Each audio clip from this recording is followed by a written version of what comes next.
Most of my videos are shot here in my bedroom, but hey, let's take a look. See that? That is New York City.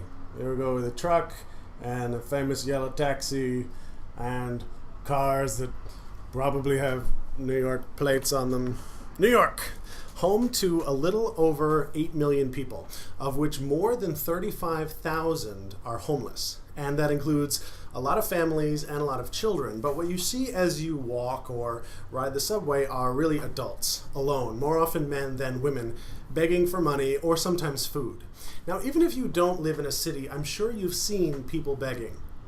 Do you give? I think those of us who experience it a few times a day and simply are not going to give every single time develop a sort of subconscious vetting system where in a few seconds we judge the value of a person to be worth more or less than some pocket change. I eventually decided I was tired of leaving it to my prejudices to choose when or when not to give, so I made up a very simple rule. I give to old people.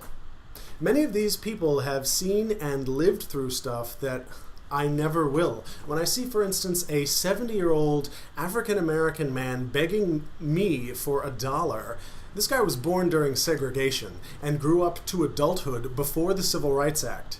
That doesn't mean I owe him anything for it, but it means that he has seen things that I, in my luck, never will.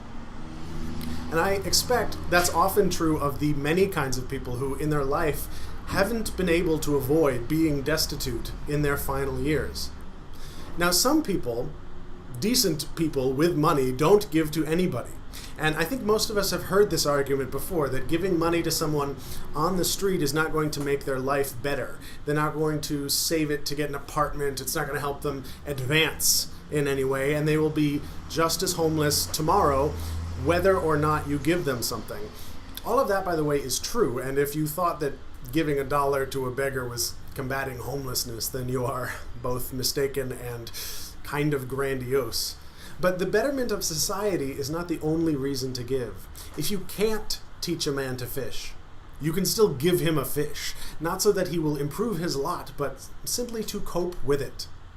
Some people don't do that because there is no social engineering in it, and there isn't. There is only compassion, and whatever they spend it on, I hope, helps them cope with a situation that I am unable to solve. So, what about you?